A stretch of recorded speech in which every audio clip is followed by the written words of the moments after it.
On today's episode, special guests Scott Bowles and John Doherty from the Retirement and Insurance Committee. Here's your host, Ryan Argenta. Welcome back to another episode of Engaged. Here again with the R&I guys, Captain Scott Bowles, First Officer John Doherty, and a very special bonus guest, Sontia Green, the Senior Benefits Specialist at the Delta MEC. Sontia, a warm welcome to you, and Scott and John, welcome back, gents. Thank you. We are talking about open enrollment, which begins November 1st through November 17th of 2023. And this is a bit unusual for the union to get involved in medical benefits and open enrollment. However, with the new contract, we do have a few changes and a few highlights and additional options for Delta pilots that we want to highlight and get that information out. If you haven't listened to episode 38, GVUL, that's the Group Variable Universal Life Insurance, hit pause, go back out and listen to that, and then come back and listen to this episode. Pair those two together because they both require pilot action during an open enrollment. Again, November 1st, November 17th. Scott, I want to go to you. What are the high-level highlights? What are the overview that pilots need to pay attention to during open enrollment? Great question, Ryan. Well, as you said, the last few years have been fairly static. We haven't had a lot of changes, including pricing changes. So this year, as part of Delta's offering and as part of our new pilot working agreement, we do have a few somewhat consequential changes. And we'll do a quick high-level overview on those and then try to dive a little bit deeper into a few of the details that'll benefit those as we go through open enrollment, which starts a week from today. That's November 1st and runs through November 17th. And as you mentioned, the GVUL, just a reminder, that is a two-part, this is the put stopper. That's a two-part enrollment process, one through open enrollment, which will generate an email to you from MetLife, follow-up email, and you'll have to finish the confirmation through MetLife. But for the changes this year, one of the bigger ones is a significant cost reduction on the Delta pilot's medical plan. So something we're taking a look at. And coupled with that is a nice enhancement to the retiree medical benefit with the Delta pilot's medical plan, or the DPMP, as we call it. And then in addition to that, we have a new health savings account, healthcare plan. It's quite an acronym, the DPHDHP. That is essentially a pilot health savings account or pilot HSA account. And one thing to note on the DPHDHP, that is, as of today, the same as the Gold HSA plan. So essentially, we have frozen the Gold HSA plan in time, and any future changes to that will require the consent of the Alpha R&I team.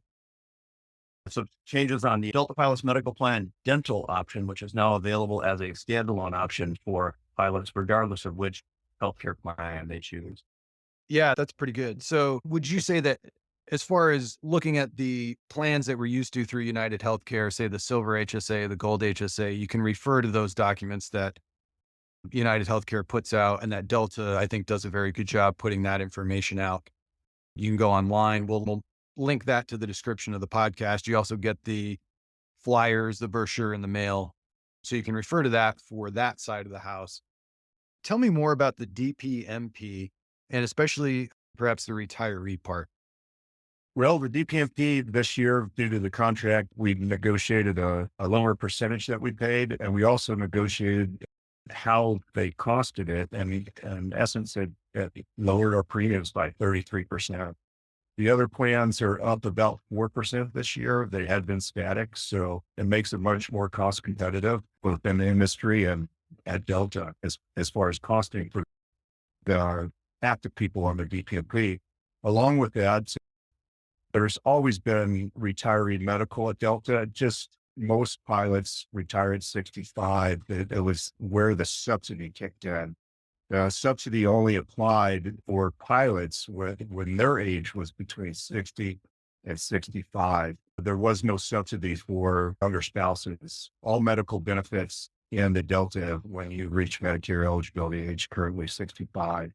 So now we've negotiated a benefit for spouses that are also between 60 and 65. We've negotiated a lower 45% of overall premiums. So it works out to be about $600 a month for retirees. Quite a significant savings. If a pilot has a 5-year younger spouse, that could be a savings of up to $50,000 at current rates. Okay, very good. And so you can elect that during the open enrollment period. Yes, come January 1st, you would, if your spouse is between 60 and 64 and you're a retiree, that benefit would extend to them now also. Okay. Anything more on the DPMP before we move to the next largest acronym? Yeah, so one additional ad to be aware of on the Delta Pilots medical plan is the DPMP Dental is now available to be selected as a dental coverage option, whether or not you opt for the DPMP medical. Regardless of which healthcare plan or program you may subscribe to, you can opt for the Delta Pilots medical plan dental coverage, and it runs about 40% the cost of the traditional Delta dental coverage provided by Delta Airlines, not to confuse the two Deltas. Yeah, I'm going to repeat that just so we're clear. So the DPMP dental piece, regardless of what you select for your healthcare coverage, you can opt into the DPMP dental, which you're saying about 40% reduction in cost in premium over the Delta Airlines provided dental coverage, which is provided by a company called Delta Dental, no Correct. affiliation. And It's similar coverage. The DPMP dental and the comprehensive are almost the same. It's very similar. okay, now I did see there's a copay for dental cleanings with the DPMP dental, whereas Delta coverage. The comprehensive paid 100%. The DPMP dental pays 90% for cleanings and x-rays. That is the one big change, but pretty much the premium difference more than offsets with the 10% you have to now pay for cleanings. Okay, so something to look at instead of just automatically checking the box for Delta Dental, you now have another option to look at DPMP Dental. I want to turn to the Delta Pilots High-Deductible Health Plan, which you're saying is essentially currently the same as the Gold HSA with some significant cost savings. Tell me more about that and what are the benefits there that I would choose that over the Gold or Silver HSA? Well, essentially, as of now, the high deductible plan, the Delta Pilots high deductible plan is the same, including cost, as the Gold HSA. So if you were previously a Gold HSA member, I would say it would probably be you to take a look at electing the high deductible healthcare plan, only because that plan is now frozen in time. So any future plan changes would be something that ALBA and your elected representative would have to consent to prior to those changes being implemented. Okay. We've got to come up with better acronyms, guys, but at least cooler names. So yeah, another option to consider as you're looking at these options, right? If you've been in the Silver HSA, perhaps the Gold HSA, you now have a third option, the Delta Pilots High Deductible Health Plan. Consider that cost savings again. So it looks like we negotiated some cost savings and to preserve the level of care and coverage in these terms that ALBA and the reps can negotiate or at least control, whereas outside of union spheres, Delta and United Healthcare can essentially change whatever coverage they want and then offer it to us during open enrollment. So this preserves that level of care. Correct. Okay. I'd like to turn to listener mail. We've got Captain Todd, who's written in. He's an avid listener and we appreciate it. He's asking about the military people who have TRICARE.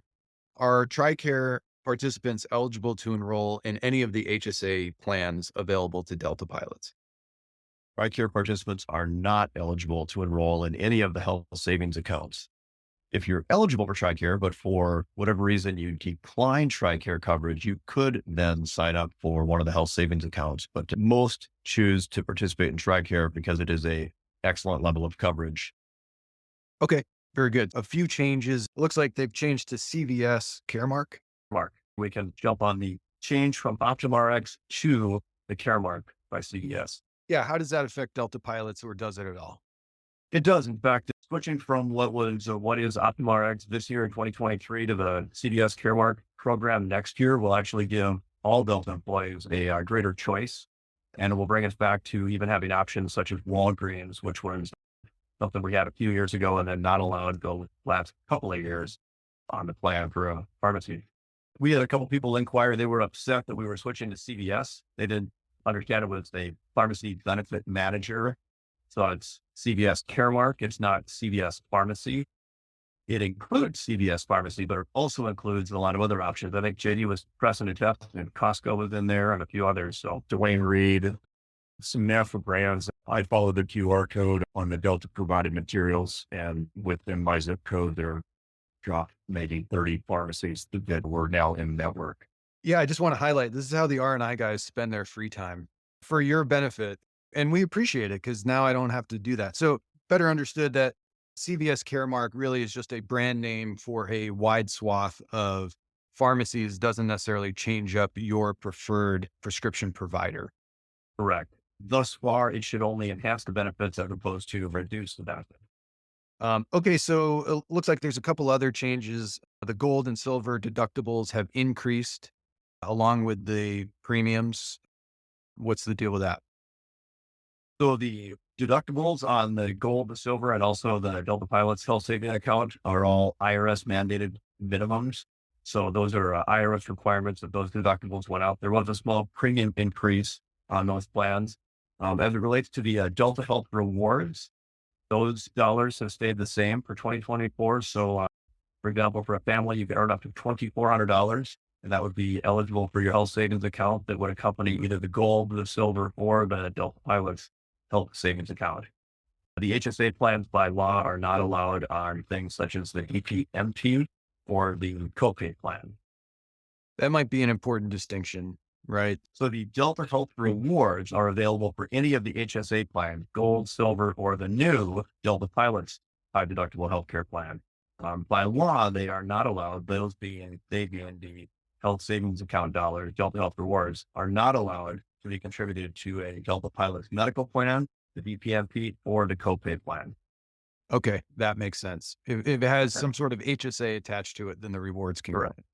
Perfect. Okay. And you have some numbers here, $2,400, $1,700, and $850. Those are the contributions that Delta gives to what? Employee, spouse, and individuals.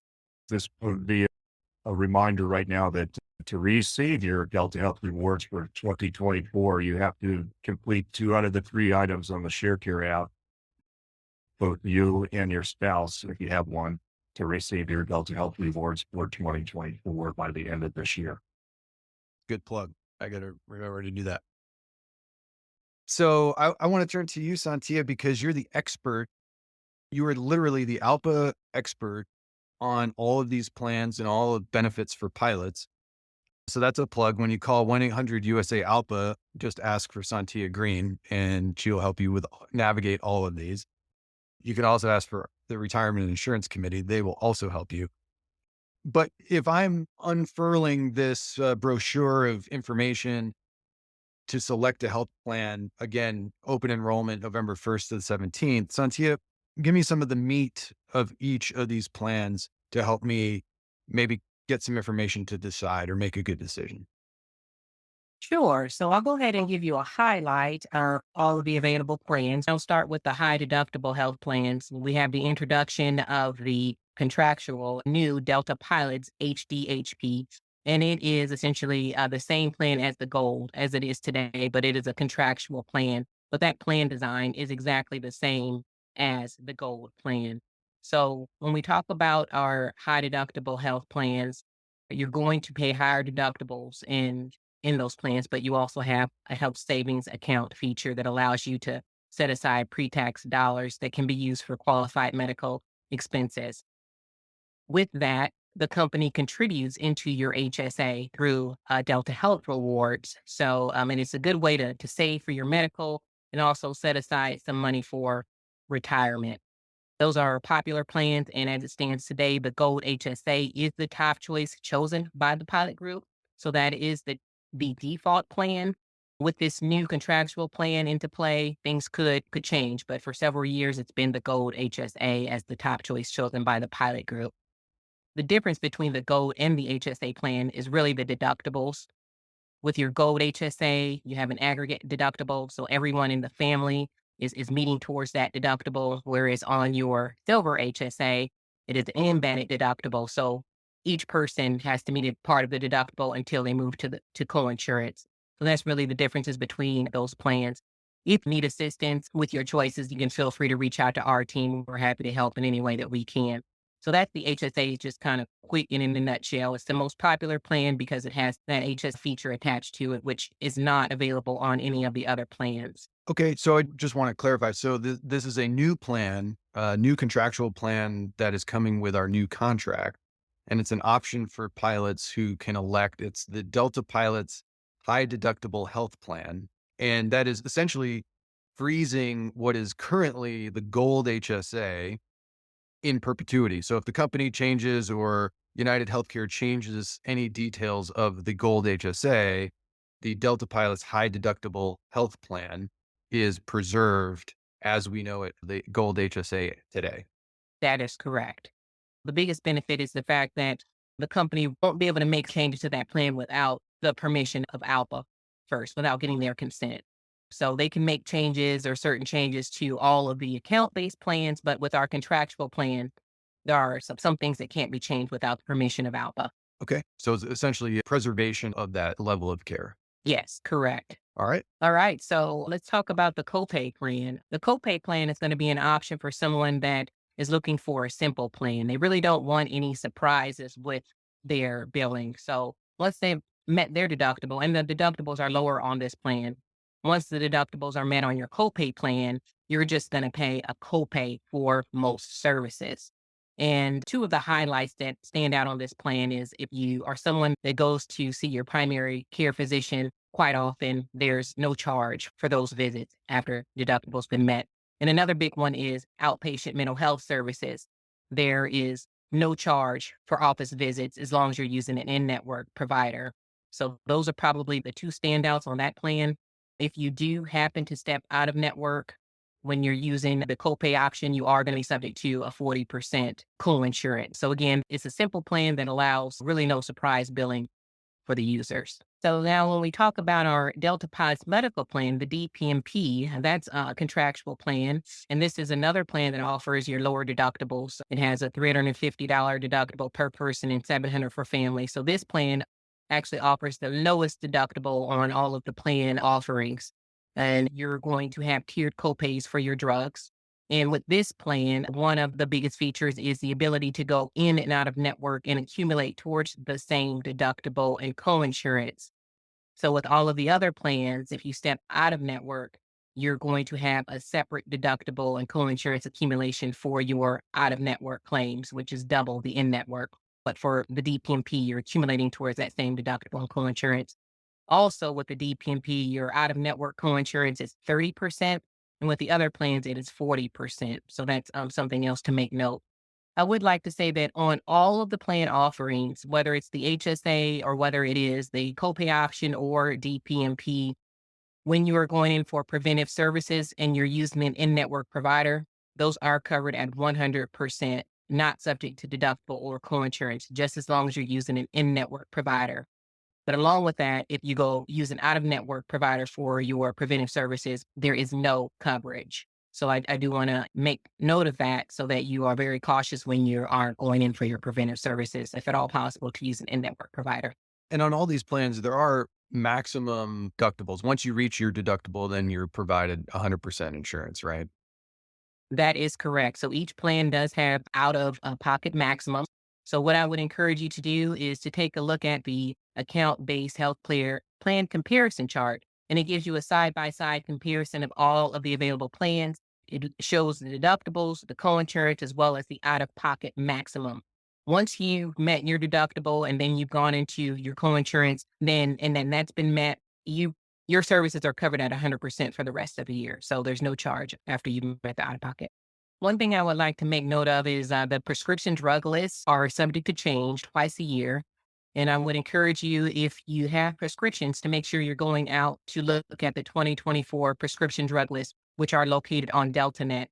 They also have a price estimator out there where you can take a look at each plan to get an estimate of what the drugs will cost you in 2020.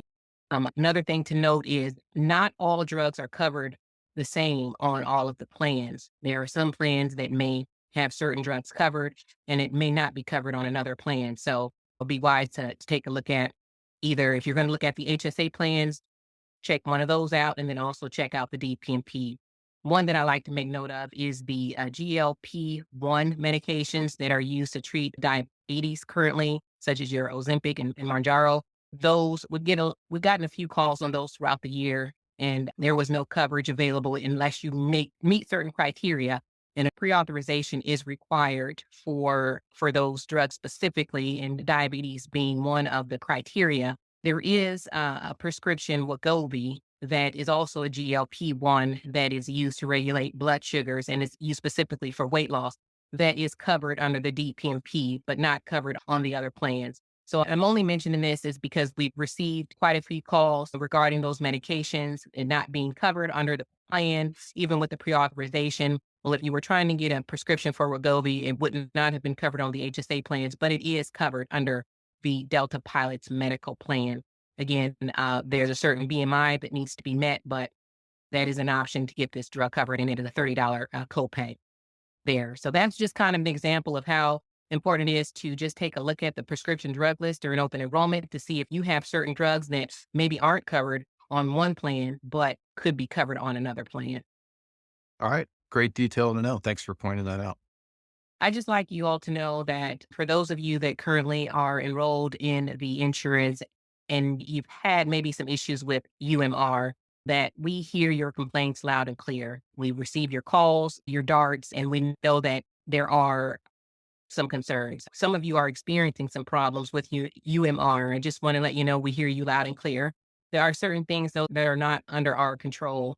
But I just want to make sure that everyone is aware of the resources that are available. If you are having issues with the insurance, please feel free to reach out to our team so that we can see if it's something that maybe we can assist you with in your efforts with getting claims paid or procedures covered. We may not be able to address every single issue, but we'll do our best to help you in any way that we can. ALPA does have assistance that is available through the appeals process.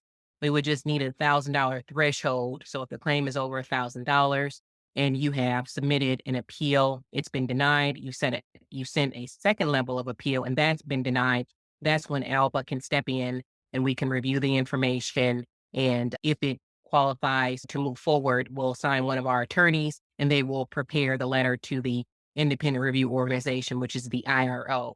So there is assistance that is available through ALPA for those that may be having some issues with the insurance and have gone on and on back and forth with the insurance company and they need assistance. Feel free to reach out to us. We continue to address our concerns with the company and will continue to address your concerns with the company until we can make some improvements. Yeah, and we appreciate that because these policies are administered by UMR, United Healthcare, and that's between the company and the provider. And ALPA is here to advocate for pilots. Again, if you're having issues with UMR, filing claims, appeals, denials, then you can turn to ALPA and the R&I committee, the Retirement and Insurance Committee, to help you with that. So again, don't go it alone. If you and your family and your spouse are spending hours and hours fighting with insurance companies, just stop for a second, call 1-800-USA-ALPA. You can submit a DART or an email, and Sontia and the team will advocate on your behalf. And they have a strong team behind them with lawyers, benefit specialists. They can certainly help you with these things. Don't feel that you have to go it alone and definitely turn to these resources. So I just have a couple of reminders to make sure that you are completing your share care task by 12/31 so that you earn your Delta Health rewards in 2024. And then also, if you are enrolled in a flexible spending account, make sure you are using that money because it is a use it or lose it account. So what you don't use, you will lose with the exception of $610 that can roll over to the next year. Okay, great reminders. Anything on the gold and silver HSAs or? Yeah, so on the HSA plans, I would just like to make note that the IRS contribution limits are increasing for 2024. So for an individual, it's going from $3,850 to $4,150. And for a family, it's increasing from $7,750 to $8,300 this year. And also, if you're over the age of 55, it'll be $1,000 in catch up that you're also eligible for. Okay, good to know. So IRS limits increasing, you can contribute more to your HSA. Yes. Great.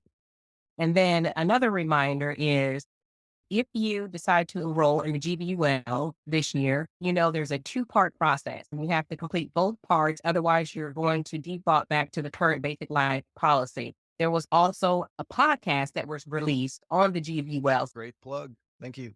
And then one more shameless plug is the accident and critical illness. It is a good value for most pilots, especially that are under 50. We on the R&I committee kind of use it as our deductible insurance, if you will. As long as you have an accident or a critical illness, it won't cover everything, but it may allow you to say, go to the silver HSA with the higher deductibles and the lower overall healthcare cost. And you're basically insuring your deductible if you had an accident or a critical illness. And for more information on that, I would look on member insurance at alpha.org. Quite a few members at the R&I office actually have that policy and have taken advantage of it. Yeah, all good options. Optional insurance is provided by ALPA. Very good. Well, this has all been great, very helpful. Again, we'll put some links in the description of the podcast. Always reach out to Retirement Insurance Committee, 1-800-USA-ALPA, ask for retirement and insurance. You can also submit a dart.alpa.org, and select retirement and insurance. They'll be happy to answer your question. They're super knowledgeable on all of these things. So please do use that service. And pilot action required, both on the GVUL 2-part process and open enrollment, new medical healthcare options, November 1st, November 17th, 2023. Don't miss out. Maybe that's a question. If you're in the silver HSA now and you say, yeah, I'm happy with that for 24, we're going to go through this every year, right? Or essentially every year, the next open enrollment, I could say, you know what, I'm going to bump up to the Delta Gold plan. Yeah. Your default choice is your choice that you had last year. Okay. That is the default. So if you do nothing, you will end up with what you had last year. Well, you'll have opportunity to make changes in future years. This isn't a one-time deal. No, it's every open enrollment for the following year. And no change to vision? Anything we have to worry about there? No, there's actually going to be no changes to the insurance vendors. Dental will be Delta Dental. Life insurance is still going to be with MetLife, and your vision will still be with iMed. So there's no changes to the insurance vendors for this year, with the exception of the pharmacy. Okay, very good. Well, thank you very much. Thanks for all the info. Scott Bowles, John Doherty, and Sontia Green making her debut on the Engage podcast. Thank you all for being here. Thank you for having us. You're listening to Engage, the podcast for Delta pilots. Follow us on Spotify, Apple Podcasts, or your favorite podcast platform, and receive notifications when a new episode is available.